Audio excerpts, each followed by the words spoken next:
silamɛ kan ka sunkalo kunbɛ cogo di? An ka mun k'a kɔnɔ i bɛ bɔ ni sunkalo i baraji jumɛn? Ne yɛrɛ bɛna ale darisu de di siti kan dɔgɔkun tɔ bɛɛ fo ka taa se sunkalo ma n'i m'a darisu sɔrɔ a bi a ka yafa dɛ.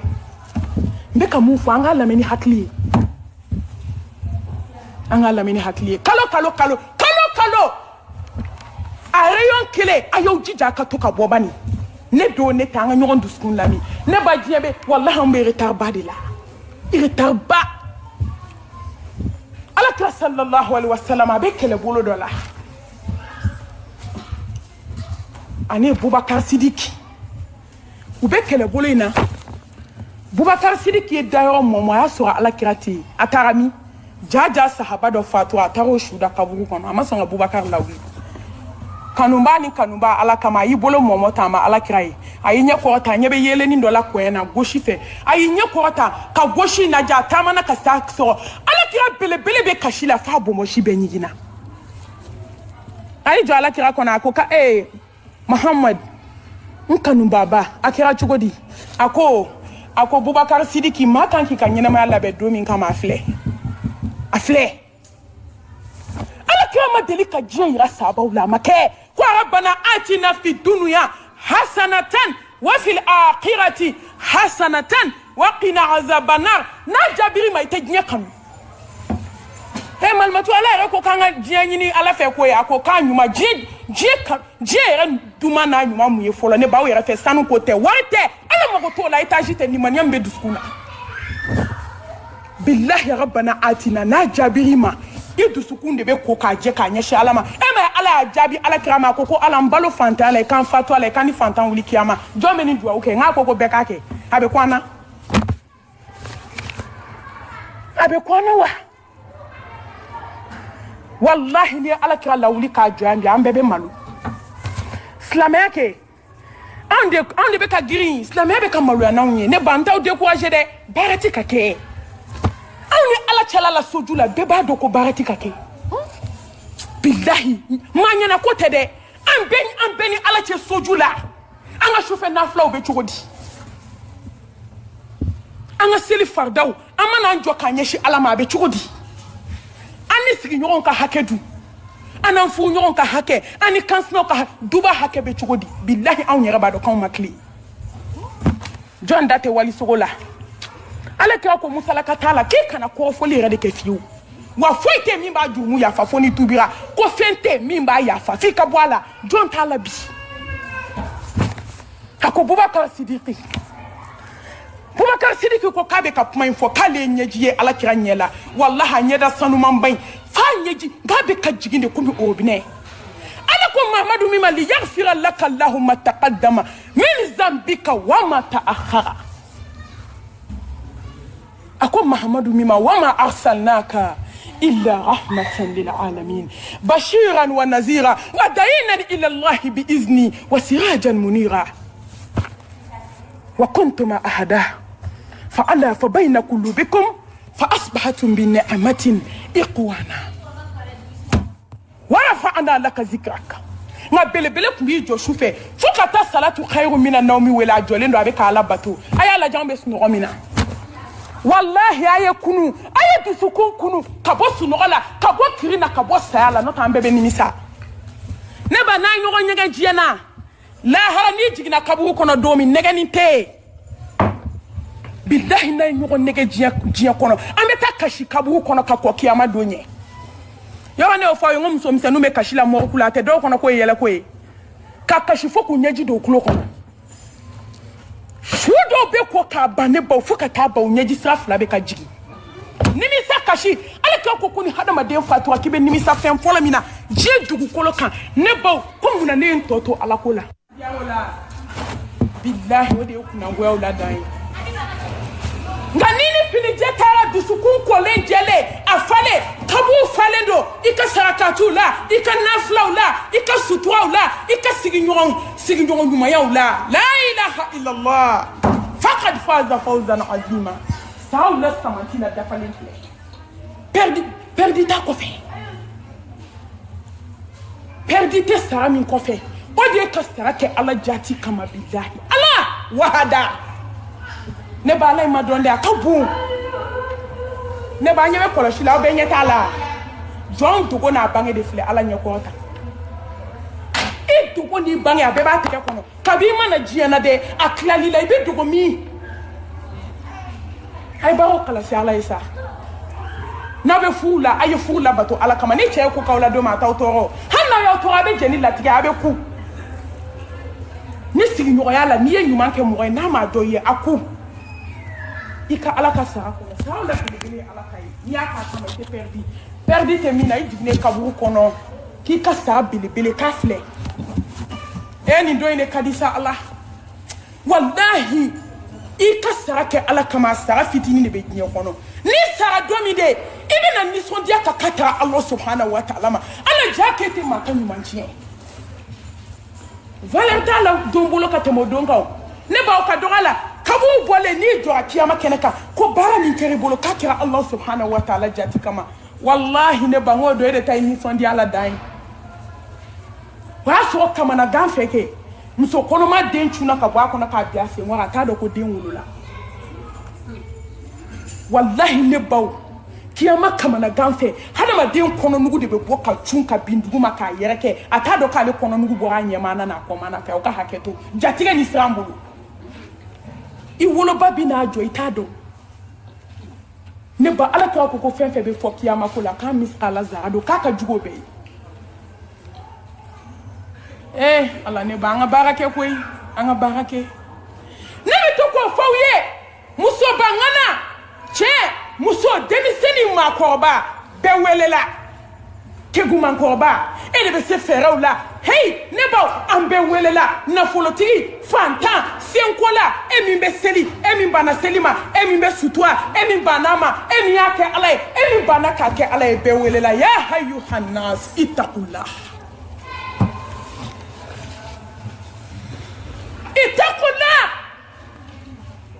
fattaqullaha mastata ay sra ala nyaw se ko damayira ala be ma se don mati dugo ala la ne ba dunuya de fleur arrahman wallahi hina fitini hina kerengirane o lahata de hina labole jiedo be jelendo ala jelo ya nege ko ni so ni juguso na afi makana do me dama yi nege joli babolo allo ay compteur la jere ni son ni juguson ala wallahi aw kale ala ko tala be damu mina nyana ni masara mante jom se kanike mani ala don ka ke ala fe bita so dala dumini tabolo ka du wallahi selibali ko dalendo le deni ni le ba dalendo she la ka yimi ne bani ta ala ka hina dai jinga hina fitini o de ato valer tala wallahi barka tala Allah subhanahu wa ta'ala akaye jieda kale ko do ala ne ba kana jieni de billahi ala nyina ala be jieda uma gupu la den kelen bela jela ba do ma ndama fodi ko wa mbe sante fewera yawla nte gnie yawla bada shini bena ala tado yani nga sakono na blaka na nte gnie yawla billahi ne gnie yawla do ala ben halaki odo laidudo ntina gnie yawla ne ba gnie te dume valeur tala ne ba wallahi sala tala dawla tala foni mo mi ala nyesranyeta wa tazawwadu fa inna khayra zadi taqwa ntena fly wala de jamais ajara ala de kan wa ambe saw ala ko ka bi iznillahi rahman ni e jenga la mena ni misade parce que dondo la so ma kele ambe be kan yoron blasira kelen abe dume amu ala inna ma dunya huwa dhullu wa nadam وما الحياة الدنيا إلا متاع ne badeu la ilaha illallah muhammad rasulullah domina ala bena mankango ayna almuttaqun ala nyasranya jomba siti mo ayaw jija kayola ay israla nyawna ala chela la de billahi namasa ngo mabe koko gleni ala che glan folo subhana ala koloshi abi koloshi ba so nyama ni be delika kelendeli hani jebe farla nyon ka kube kodo kilani ala maso ateke hadisa jelendo ala kanda ala la ala kambo shetane bolo wa jema kama ama fu ibali tie kono dunuya moro tu ay daji tu aka aya fu ko moro dunuya ama foi bali billahi ni donna ka hadamaden ni hadamaden do damine cenya ma dese jenya ma dese bonya ma dese hadamaden foi ma dese ka to tigi sirilen dale billahi bana ko taga be ka bo anu na dafe ala ite tigi ka cenya la fiki da glace la ngonya da mana be nyogon bladi billahi cenya inte akana cenya yira la da ya o tentu akaw dusukun yira alala akana na fulo yira la magoto la o ayi min da kadila do ko ke ka ala ka dine de me ka to sori nya kiyama no to billahi magoto li bolo amagoti ka so nyumana amago be muna ye baraj men kene alai anya baraj men ke mun kera aw kelena aw ka jatemine sambi saba samugani duru samugani woro aw bode la wallahi islamé do dona islamé ala san woro ulo sale la yere la san woro islamé nga billahi an sambi saba de islamé kono bi de hali sita on dusuku banate da on dusuku sale ni do ameta baga shuma de shuma fuike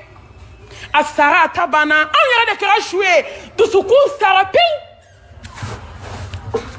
ame ñogo nega na ya e ko suto ay ndundo na de sibe do kam alhamdulillah bama ko islam muso mashallah hakika bokajo itali tanso mashallah tabarakallah ni ala tela sokono ka shufe nafla ye ka kalo kono ejo esra ka shu joli ke joli la o jate umariyamu fo ayaw jate bo yana ka se ala ka jate bo ma adono ya ayi jiye bla billahi ni jiye bla dungo do ala ba yere yiri la ama jiye de to e koy jiye kanu de kelendo kamala sa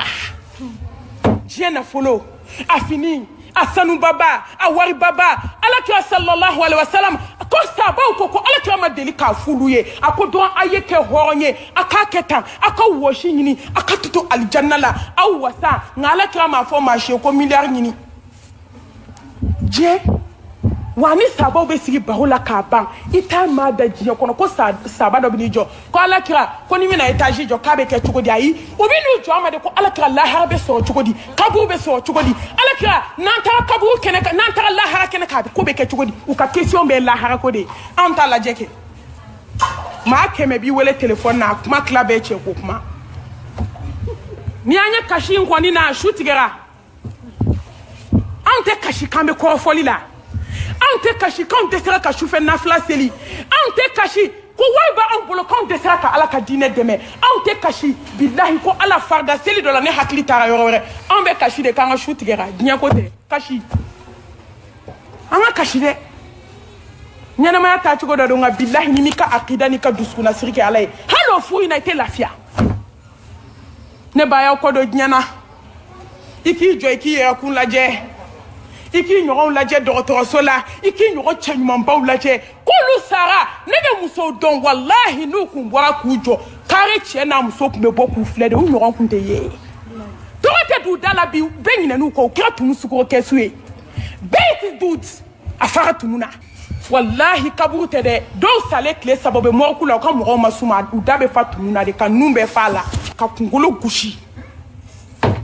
ka tumundembe bo akono folo adama dende flesa munati barake alay nefa munati ala kanu munati ala ka nga priorité an halala munati ala ke folay la ilaha illallah muhammad rasulullah ne ba jate mina wulada kele ke dabo nye ko la pew ala kan bo nye bolo way la har kiran mo de mo mi srana ala nye kele de ay dawla wa ameni mbara imbela ni dogole miskala zarabe mami bole be fula de afitini ni miskala zara flanka foya na yari ka barala anke sengo forla la ilaha illa allah wahdahu la sharika lahu lahul mulku wa lahul hamdu wa huwa ala kulli shay'in qadir neba la ilaha illa allah sebendente se la ilaha illa allah neba tafote se la ilaha illallah nashiji te se la ilaha illallah buguni tafete se la ilaha illallah siriku te se la ilaha illallah walidon kulo kasangelen te se La ilaha illallah bolo kasangele me daga kono do bolo la ilaha illallah tulu barate se la ilaha illallah he neba ala ya kelenye fata'ala allah malikul haqq ma feji kono femi kabo komi ala madai gnye kono herebe damina komi ala kada ne madai gnye kono ne bawo billahi sumatalo ya fabe damina komi ala kada hile dati gnye kono dami babo ande ala ke kemede muso msena ngine na kambe krefe kuma mi fo che sokono kashuka ke dude ka kashuka kisna muso ka ko flanka foyado aban kono do ko doma ngodoma kan do ngulu ala lo malama udi ake kuma mbe aselilaw ala kan boy iblisa bolo ala kan ga baro khalasi ala yere miskala zara be jate flanka foya fe eneba he na ala mahina na ma no kiyama wallahi ni ala mahina una ni ala mahina una na mahina nyini amman no wati no ya malmatungo ala ko kai hine masai ngenge nyina na tasuma so wolom flagla mungama o pa ya gla ka datu do ko fuwa fo ka jewlo teke aya da mu kama kana gele ni kati gele ali mushiku hasidi bensen koni majugu sutu adombalia ma ko fola ngo soda be o kenkerle no ma so nyimina o de kama so do be tasuma kono a kenkerle de mamunu be ma o so nyimi uluka so de yenyi arabo dinya na kono fen chien million aw ka jatemine sangolo ni dugukolo ala adakle wora tasuma so ala ya glace en wasaba ne ba ni batara ko ambe Allah subhanahu wa ta'ala deli ala ka tawhidu sabati ala ka kifini nemani barka andina kili mine ka bla nyumani herala ka ke kira kan sallallahu alaihi wasallam anaka so dungo anaka sahaba nyuma ani jo nyuma munu tubo apo foka tase nya wuli do mamba fo ngamina ya rabbal alamin abado wakati ka so ni ko mo ka bote bo dama mi yere ne wele ka be sira fe aka cha nyetu la folo peut-être dans sera ko fela di mo be na cha wakati ka so ibado mali anta lankira retard ko fona la hina to laydu kama an fana chama be joyede ambe bala malmatu na kalando ambe be nay na mi ko kaka na ko 14h ni 16h tay to tige la hara joda sebene mi ka gafa kono ame ka négliger ko dugu ba ambe bala koy wallahi ambe de bala wo oda ko mo kan ga yafa ni cha ala fe parce que beta mi ne mi to don ka fo ni ma bola do sa ko 14h a aussi ala 16h ko fe aya la je otuma de maube na bo tellement ni laydu négligé ala ka ko ko nyawli tamasire ko laydu tan laydu de be bampeu adama de ngolo ame ya fanyina ala fa ka ya fambe made aka hinana aka boda kanye ne baw komi darsu bina kaka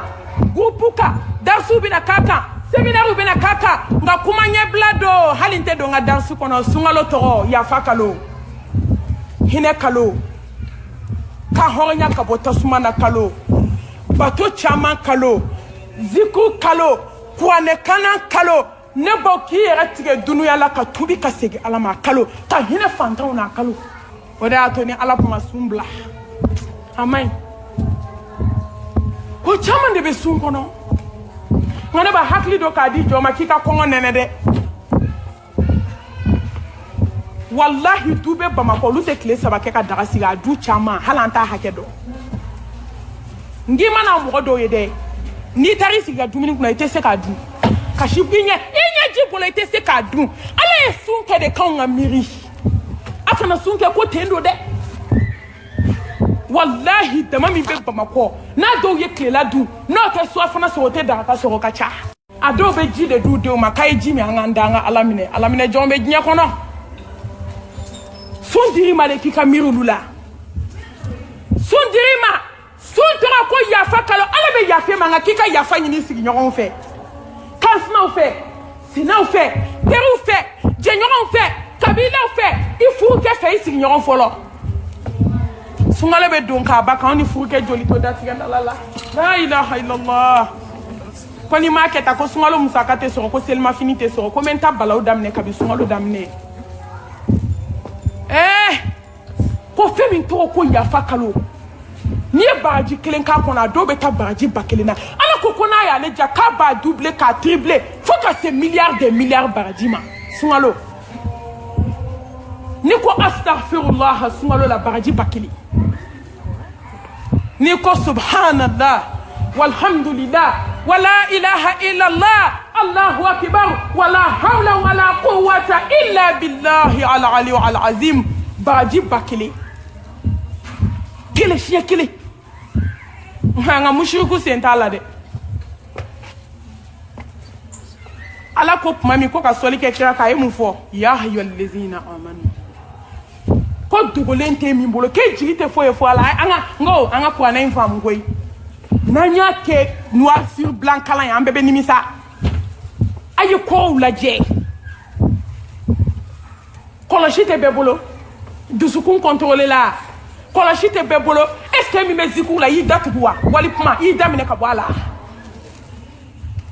ko kankana ɲɔgɔn kɔrɔ fɔ kuma tɛ galon ma an bɛ ziku la an bɛ galon dilan na k'a monter téléphone na k'a di ɲɔgɔn ma ka taa la ilaha illallah muhammad rasulullah ne ba sunkalo a bɛ kunbɛn ni min ye i k'i sanuya kɔnɔna na i ka sɔrɔ ka na kɔkan na i k'i ni sanuya fɔlɔ i ni ne ba n'i ko k'i ni i ni dusukun sunkalo a tɛ daminɛ ni foyi ye fɔlɔ i ni dusukun k'a sanuya ka katara Allah subhanahu wa ta'ala ma fɔlɔ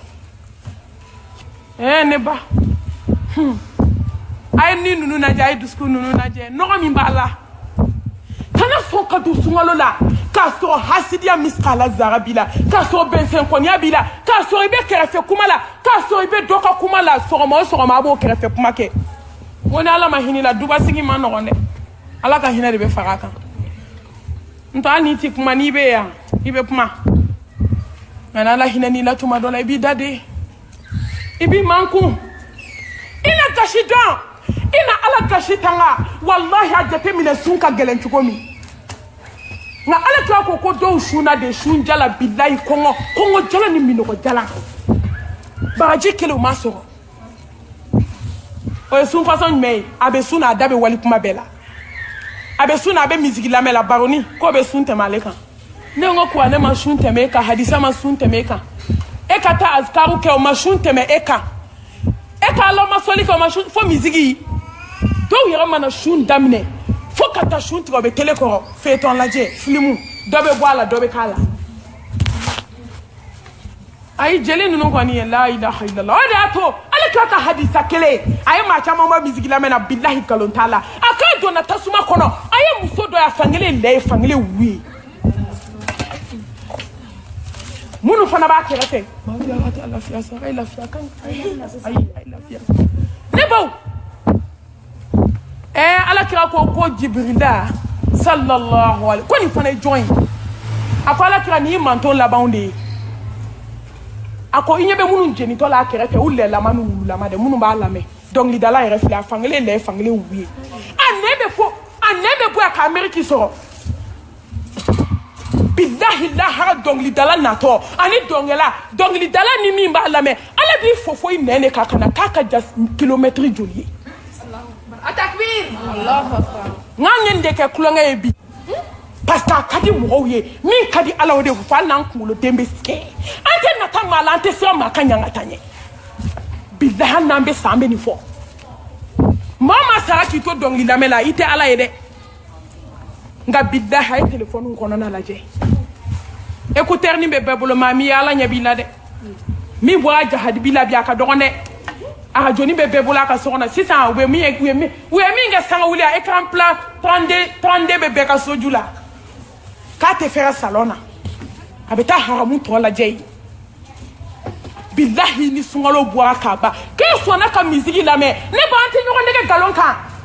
i ka sun b'i ka da la i t'a ta Ala mago t'a la maaw bɛ ka sun kɛ hali olu ɲɛ tɛ bɔ kuranɛ la ko maa dɔ bɛ kuranɛ jigi siɲɛ joli sunkalo kɔnɔ e bɛ misigi lamɛn e ma se ka keleya dɔɔni ko o de y'a to Ala ye alijana da fo 8 dɔ bɛ kelen na kɛ dɔ bɛ fo sankolo 7 kɔnɔ a ye kelen e ka su k'i ta kɛ misigi lamɛn ye e ka su k'i ta kɛ daga sunɔgɔ ye k'e tɛ se ka foyi kɛ e kana se ka ci kɛ e na dɛsɛ ka kuranɛ kala e na dɛsɛ ka hadisaw kala e na dɛsɛ ka zikiriw kɛ bilahi Ala i tɔgɔ ko i bɔnɛna an bɛ girin ni promo ni Orange ko k'a bɛ promo na fan bɛɛ Ala ka promo natɔ tɛ a tɛ wuli promo joko flash kono abe se ka ke sababu ye ki se aljanna firdausi ma lailatul qadr ba kono aya nyini ni sebe ay daka snoro dabla sungalo ina sungalo min na to fle ay ni sanuya ay du sukun sanuya ay ya fanyini aw sigi nyogon fi aw kaw yere ni ay kele ko ba ay datigenda la ko ban ay datigenda la ko bande ne ba de nyeta inte ale te laba ay ya fa sigi nyogon ma akayafa balima ma akayafa fu nyogon ma ni kibe cheka jumu da nye ko billahi kiyama joda o teteme abeta kle gaila atenyu manke chemi be nyumanke bi o kadon nga wallahi chemi fana be nyumanke isabe Allah subhanahu wa ta'ala bulu ikabi kuna ko la hajodo ko ala ka hake de hake wala samantie itena so atutige jiye kono fo ala ki ka hake kelenkele mine mu odo fe ka di wada to snala ni snai tonyo sabali ni kansna ni tonyo sabali ala te jito nonona de neba wallahi ate jito nonona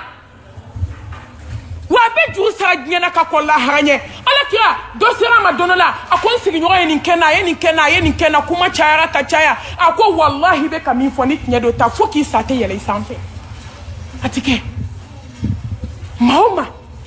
ni ka kutu ala bulu subhanahu wa ta'ala maoma ne sabalila isigi nyoy ko ka ya fa mo ne ba fo ala ki blue sanfe ko to ko ala etage sabadi ma de yora on yere fe ko ne ko ni ngala bango jugo kali dukele kamo so ama labango jugo do labanju ko jugo ko mo mi saraka so ni mania mi sala zarata duskuna ninde to ko kunango ba sara ma so bitani nga soko de la foto ba fa la ko denta bolo kakira e bo fu safu e billahi kalumfi nebo ni sara ka so ni alamandi e de kira bo fu safu e kasani alamandi hali kungana na jinya kono e ma hada ma demba fo we ala ya laitani hal nek na ke boye ya laitani kuntu ala hal nek na ke boye hali ngana da jinya kono de ngoye ay juguma minke ne ba de la ran sara sera ame wula ame ala ka hake dafa ame sigi kana sigi yoro la inshallah yani bajalo ka jigi kuma dama ni ka ke kuma nye blay ka so ka kuma seme anga bajalo anga seida ba ananka numbaga ba anande me baraka inshallah subhanahu wa ta'ala ka dinema ame so ka kuma sema lela bi iznil rahman amba fo rabbana atina fid dunya hasana wa fil akhirati hasanatan wa qina azaban nar wa akhir